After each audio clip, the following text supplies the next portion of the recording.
Brought to you by WikiVD Documentaries. Timothy McVeigh. Timothy James McVeigh was an American domestic terrorist convicted and executed for the detonation of an ammonium nitrate fertilizer and nitromethane truck bomb in front of the Alfred P. Murrah Federal Building in Oklahoma City on April 19, 1995.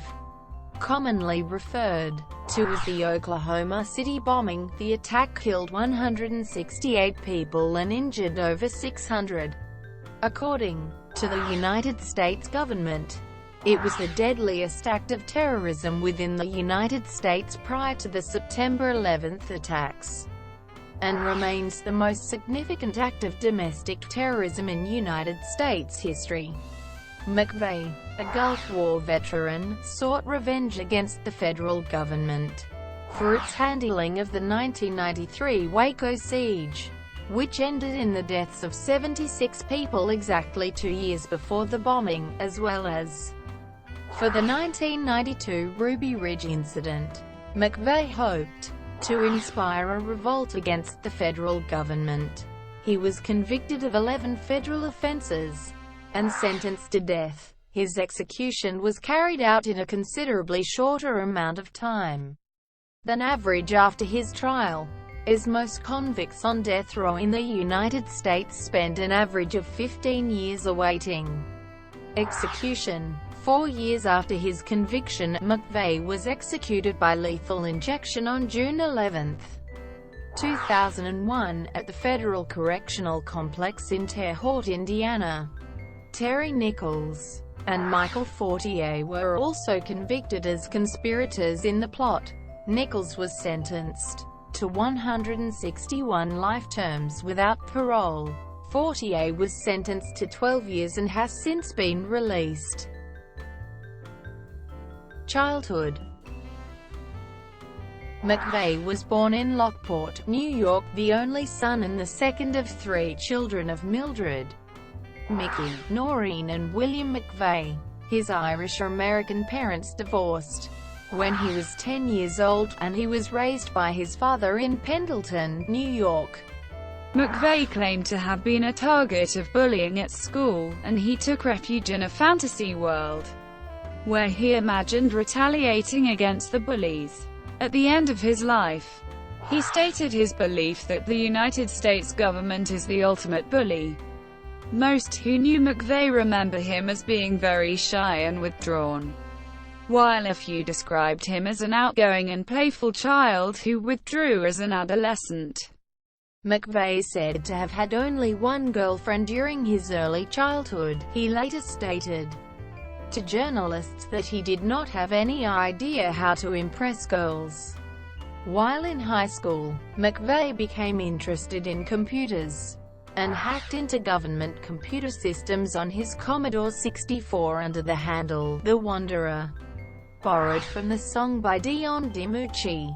In his senior year, McVeigh was named Star Point Central High School's most promising computer programmer, but he maintained relatively poor grades until his 1986 graduation.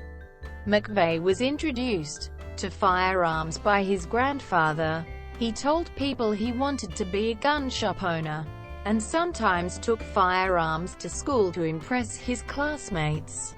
McVeigh became intensely interested in gun rights, as well as the Second Amendment to the United States Constitution, after he graduated from high school, and read magazines such as Soldier of Fortune.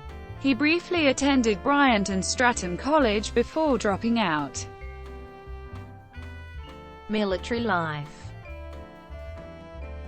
In May 1988, at the age of 20, McVeigh graduated from the U.S. Army Infantry School at Fort Benning, Georgia. While in the military, McVeigh used much of his spare time to read about firearms, sniper tactics, and explosives.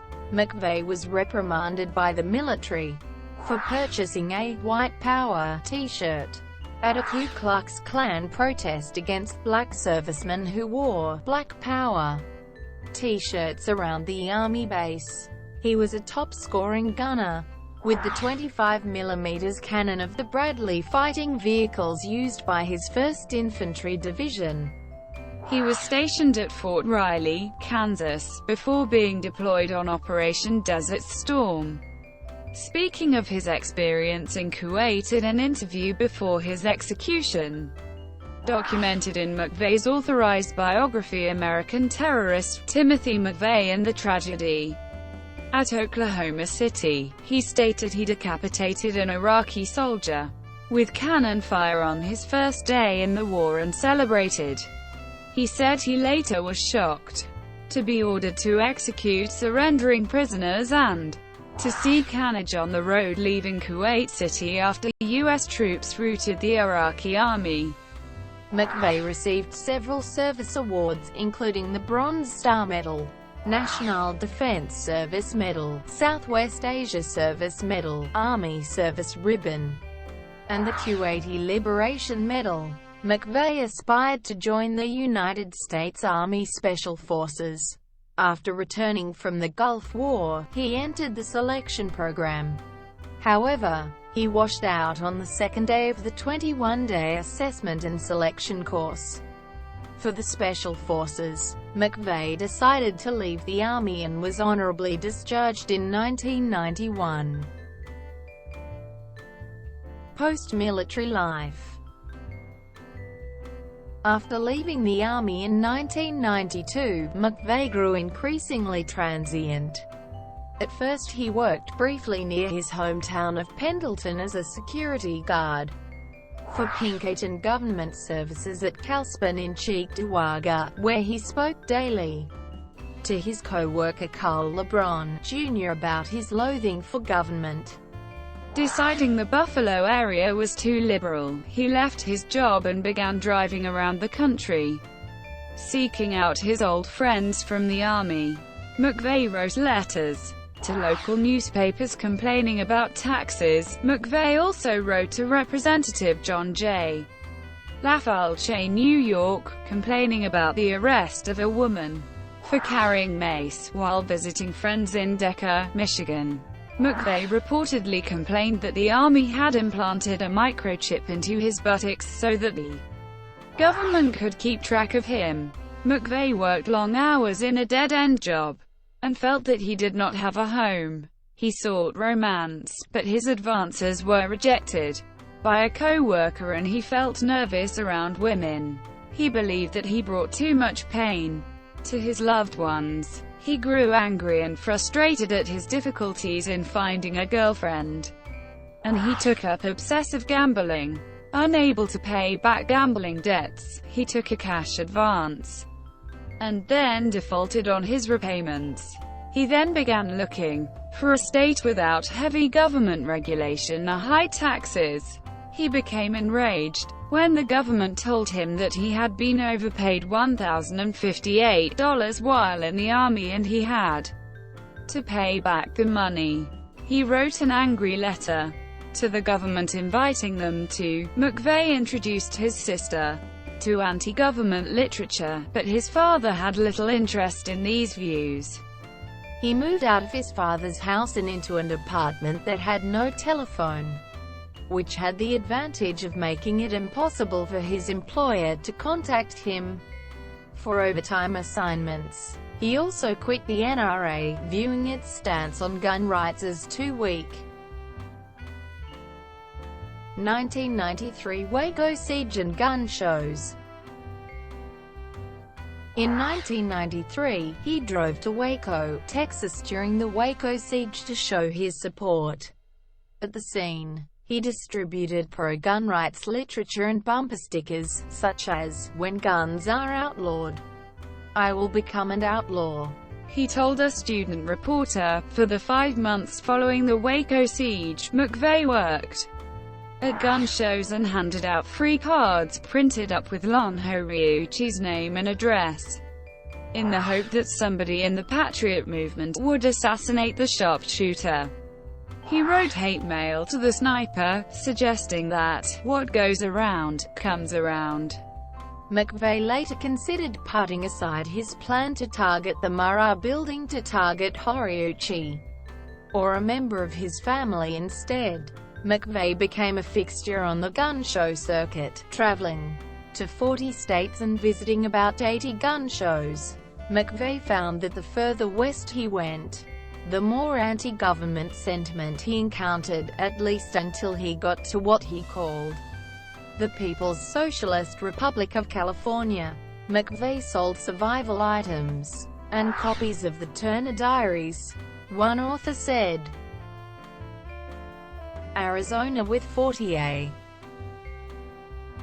McVeigh had a road atlas with hand-drawn designations of the most likely places for nuclear attacks and considered buying property in Seligman, Arizona, which he determined to be in a nuclear-free zone. McVeigh lived with Michael Fortier in Kingman, Arizona, and they became so close that he served as best man at Fortier's wedding. McVeigh experimented with cannabis and methamphetamine after first researching their effects in an encyclopedia. However, he was never as interested in drugs as Fortier was. One of the reasons they parted ways was McVeigh's boredom with Fortier's drug habits. With Nichols, Waco siege, radicalization and first explosive devices. In April 1993, McVeigh headed for a farm in Michigan where Terry Nichols lived. In between watching coverage of the Waco siege on TV, Nichols and his brother began teaching McVeigh how to make explosives out of readily available materials. Specifically, they combined household chemicals in plastic jugs. The destruction of the Waco compound enraged McVeigh and convinced him that it was time to take action. The government's use of CS gas on women and children angered McVeigh. He had been exposed to the gas as part of his military training and was familiar with its effects. The disappearance of certain evidence, such as the bullet-riddled steel-reinforced front door to the complex, led him to suspect a cover-up. McVeigh's anti-government rhetoric became more radical. He began to sell Bureau of Alcohol, tobacco, firearms and explosives hats riddled with bullet holes and a flare gun, which, he said, could shoot down an ATF helicopter. He produced videos detailing the government's actions at Waco, and handed out pamphlets with titles like, U.S. Government Initiates Open Warfare Against American People and Waco Shootout Evokes Memory of Warsaw, 43. He began changing his answering machine, greeting every couple of weeks to various quotes by Patrick Henry such as, "Give me liberty or give me death." He began experimenting with pipe bombs and other small explosive devices. The government also imposed new firearms restrictions in 1994 that McVeigh believed threatened his livelihood. McVeigh dissociated himself from his boyhood friend Steve Hodge by sending him a 23-page farewell letter. He proclaimed his devotion to the United States Declaration of Independence, explaining in detail what each sentence meant to him. McVeigh declared that McVeigh felt the need to personally reconnoiter sites of rumored conspiracies. He visited Area 51 in order to defy government restrictions on photography and went to Gulfport, Mississippi, to determine the veracity of rumors about United Nations operations. These turned out to be false. The Russian vehicles on the site were being configured for use in UN-sponsored humanitarian aid efforts. Around this time, McVeigh and Nichols also began making bulk purchases of ammonium nitrate, an agricultural fertilizer, for resale to survivalists, since rumors were circulating that the government was preparing to ban it. Plan against federal building or individuals. McVeigh told Fortier of his plans to blow up a federal building, but Fortier declined to participate. Fortier also told his wife about the plans. McVeigh composed 2 letters to the Bureau of Alcohol, Tobacco and Firearms, the first titled Constitutional Defenders, and the second, ATF Reed. He denounced government officials as fascist tyrants and stormtroopers and warned. McVeigh also wrote a letter of recruitment to a customer named Steve Colburn. McVeigh began announcing that he had progressed from the propaganda phase to the action phase. He wrote to his Michigan friend Gwenda Strider, "I have certain other militant talents that are in short supply and greatly demanded."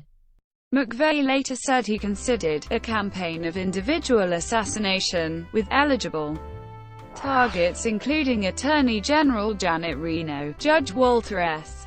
Smith Jr. of Federal District Court, who handled the Branch Davidian trial, and Lon Horiuchi, a member of the FBI hostage rescue team who shot and killed Vicki Weaver in a standoff at a remote cabin at Ruby Ridge, Idaho, in 1992. He said he wanted Reno to accept full responsibility indeed, not just words. Such an assassination seemed too difficult, and he decided that since federal agents had become soldiers, it was necessary to strike against them at their command centers. According to McVeigh's authorized biography, he ultimately decided that he would make the loudest statement by bombing a federal building. After the bombing, he was ambivalent about his act, as he expressed in letters to his hometown newspaper. He sometimes wished he had carried out a series of assassinations against police and government officials instead. Oklahoma City bombing. Working at a lakeside campground near McVeigh's old Army post, he and Nichols constructed an ammonium explosive device mounted in the back of a rented Ryder truck. The bomb consisted of about 5,000 pounds of ammonium nitrate and nitromethane. On April 19, 1995, McVeigh drove the truck to the front of the Alfred P. Murrah Federal Building just as its offices opened for the day. Before arriving, he stopped to light a 2-minute fuse. At 9:02, a large explosion destroyed the north half of the building. It killed 168 people, including 19 children in the daycare center on the second floor, and injured 684 others. McVeigh said that he had no knowledge that the federal officers also ran a daycare center on the second floor of the building, and that he might have chosen a different target if he had known about it. Nichols disputed this, saying that he and McVeigh knew there was a daycare center in the building, and that they did not care. McVeigh's biographers, Lou Mitchell and Dan Herbeck, quote McVeigh, with whom they spoke for 75 hours, on his attitude to the victims, during an interview with Ed Bradley for television news magazine 60 Minutes in 2000. Bradley asked McVeigh for his reaction to the deaths of the 19 children. McVeigh stated, according to the Oklahoma City Memorial Institute for the Prevention of Terrorism, more than 300 buildings were damaged. More than 12,000 volunteers and rescue workers took part in the rescue, recovery, and support operations following the bombing. In reference to theories that he had assistance from others, McVeigh quoted a well-known line from the film A Few Good Men, "You can't handle the truth," and added, "Because the truth is, I blew up the Murrah building. And isn't it kind of scary that one man could wreak this kind of hell?" Arrest, trial, conviction and sentencing. By tracing the vehicle identification number of a rear axle found in the wreckage, the FBI identified the vehicle as a Ryder rental box truck rented from Junction City, Kansas. Workers at the agency assisted an FBI artist in creating a sketch of the renter, who had used the alias Robert Kling. The sketch was shown in the area. Lee McGowan, manager of the local Dreamland Motel, identified the sketch as Timothy McVeigh. Shortly after the bombing, while driving on I-35 in Noble County, near Perry, Oklahoma, McVeigh was stopped by Oklahoma State Trooper Charles J. Hanger. Hanger had passed McVeigh's yellow 1977 Mercury Marquis and noticed that it had no license plate. McVeigh admitted to the police officer that he had a gun, and McVeigh was subsequently arrested for having driven without plates and illegal firearm possession. McVeigh's concealed weapon permit was not legal in Oklahoma. McVeigh was wearing a T-shirt at the time with a picture of Abraham Lincoln and the motto, Sic Semper Tyrannis, the supposed words shouted by John Wilkes Booth after he shot Lincoln. On the back, it had a tree with a picture of 3 blood droplets and the Thomas Jefferson quote, "The tree of liberty must be refreshed from time to time with the blood of patriots and tyrants." 3 days later, while still in jail, McVeigh was identified as the subject of the nationwide manhunt. On August 10, 1995, McVeigh was indicted on 11 federal counts, including conspiracy to use a weapon of mass destruction, use of a weapon of mass destruction, destruction with the use of explosives, and 8 counts of first-degree murder. On February 20, 1996, the court granted a change of venue and ordered that the case be transferred from Oklahoma City to the U.S. District Court in Denver, Colorado, to be presided over by U.S. District Judge Richard Paul Match.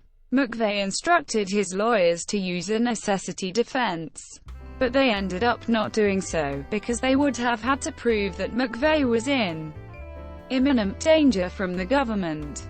They would have argued that his bombing of the Murrah Building was a justifiable response to what McVeigh believed were the crimes of the U.S. government at Waco, Texas, where the 51-day siege of the Branch Davidian complex resulted in the deaths of 76 Branch Davidians. As part of the defense, McVeigh's lawyers showed the jury the controversial video Waco, The Big Lie. On June 2, 1997, McVeigh was found guilty on all 11 counts of the federal indictment. After the verdict, McVeigh tried to calm his mother by saying, "Think of it this way. When I was in the army, you didn't see me for years. Think of me that way now, like I'm away in the army again, on an assignment for the military." On June 13, 1997, the jury recommended that McVeigh receive the death penalty. The U.S. Department of Justice brought federal charges against McVeigh for causing the deaths of 8 federal officers, leading to a possible death penalty for McVeigh. They could not bring charges against McVeigh for the remaining 160 murders in federal court, because those deaths fell under the jurisdiction of the state of Oklahoma. Because McVeigh was convicted and sentenced to death, the state of Oklahoma did not file murder charges against McVeigh for the other 160 deaths. Before the sentence was formally pronounced by Judge Match, McVeigh addressed the court for the first time and said, "Incarceration and execution." While imprisoned, McVeigh had the Federal Bureau of Prisons Register number 12076-064. McVeigh's death sentence was delayed, pending an appeal. One of his appeals for certiorari, taken to the Supreme Court of the United States, was denied on March 8, 1999. McVeigh's request for a nationally televised execution was also denied. An internet company also unsuccessfully sued for the right to broadcast it. At ADX Florence, McVeigh and Nichols were housed in Bombers Row, the same cell block as Ted Kaczynski, Luis Felipe and Ramzi Youssef. Youssef made frequent, unsuccessful attempts to convert McVeigh to Islam. McVeigh said, he said that if there turned out to be an afterlife, he would improvise, adapt, and overcome, noting, he also said, the BOP transferred McVeigh from ADX Florence to the federal death row at United States Penitentiary in Terre Haute, Indiana in 1999. McVeigh dropped his remaining appeals, saying that he would rather die than spend the rest of his life in prison. On January 16, 2001, the Federal Bureau of Prisons set May 16, 2001 as McVeigh's execution date. McVeigh stated that his only regret was not completely leveling the federal building.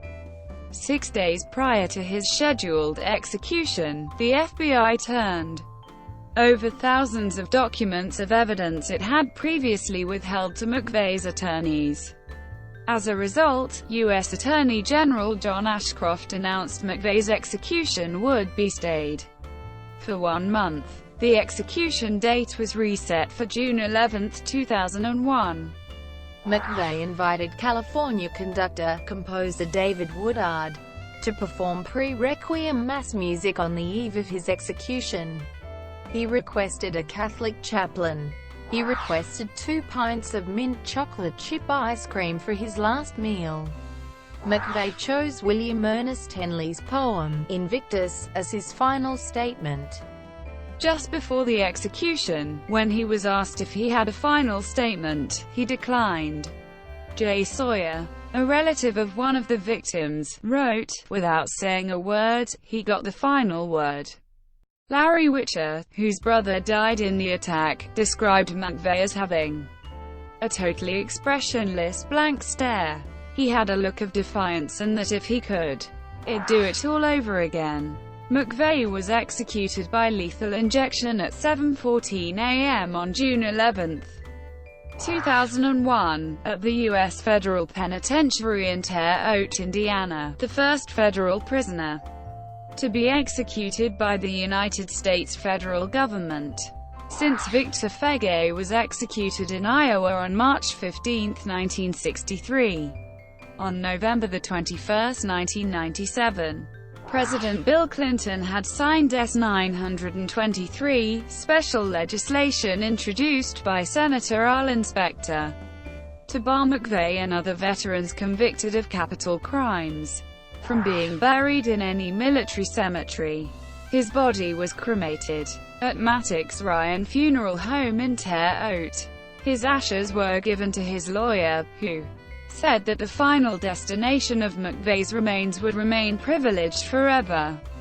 McVeigh had written that he considered having them dropped at the site of the memorial where the building once stood, but decided that would be too vengeful, too raw, too cold. He had expressed willingness to donate organs, but was prohibited from doing so by prison regulations. Psychiatrist John Smith concluded that McVeigh was a decent person who had allowed rage to build up inside him, to the point that he had lashed out in one terrible, violent act. McVeigh's IQ was assessed at 126. Associations. According to CNN, his only known associations were as a registered Republican while in Buffalo, New York in the 1980s, and a membership in the National Rifle Association while in the Army. And there is no evidence that he ever belonged to any extremist groups. Religious beliefs. McVeigh was raised Roman Catholic. During his childhood, he and his father attended Mass regularly. McVeigh was confirmed at the Good Shepherd Church in Pendleton, New York, in 1985. In a 1996 interview, McVeigh professed belief in a God, although he said he had sort of lost touch with Catholicism and "I never really picked it up, however I do maintain core beliefs." In McVeigh's biography American Terrorist, released in 2002, he stated that he did not believe in a hell and that science is his religion. In June 2001, a day before the execution, McVeigh wrote a letter to the Buffalo News identifying himself as agnostic. However, he took the last rites, administered by a priest, just before his execution. Father Charles Smith ministered to McVeigh in his last moments in death row. Motivations for the bombing. McVeigh claimed that the bombing was revenge against the government for the sieges at Waco, Texas, and Ruby Ridge. McVeigh visited Waco during the standoff. While there, he was interviewed by student reporter Michelle Rauch, a senior journalism major at Southern Methodist University who was writing for the school paper. McVeigh expressed his objections over what was happening there. McVeigh frequently quoted and alluded to the white supremacist novel The Turner Diaries. He claimed to appreciate its interest in firearms. Photocopies of pages 61 and 62 of the Turner Diaries were found in an envelope inside McVeigh's car. These pages depicted a fictitious mortar attack upon the U.S. Capitol in Washington. In a 1,200-word essay dated March 1998, from the federal maximum security prison at Florence, Colorado, McVeigh claimed that the terrorist bombing was morally equivalent to U.S. military actions against Iraq and other foreign countries. The handwritten essay, submitted to and published by the alternative national news magazine Media Bypass, was distributed worldwide by the Associated Press on May 29, 1998. This was written in the midst of the 1998 Iraq disarmament crisis, and a few months before Operation Desert Fox. The essay, which marked the first time that McVeigh publicly discussed the Oklahoma City bombing, continued. McVeigh included photocopies of a famous Vietnam War-era picture showing terrified children fleeing napalm bombs, and of nuclear devastation in Japan. He said in a preface that the essay was intended to provoke thought, and was not written with malevolent intent. On April 26, 2001, McVeigh wrote a letter to Fox News. I explain herein why I bombed the Murrah Federal Building in Oklahoma City, which explicitly laid out his reasons for the attack. McVeigh read unintended consequences, and said that if it had come out a few years earlier, he would have given serious consideration to using sniper attacks in a war of attrition against the government instead of bombing a federal building. Thank you for watching. Brought to you by WikiVD Documentaries. Please like and subscribe below.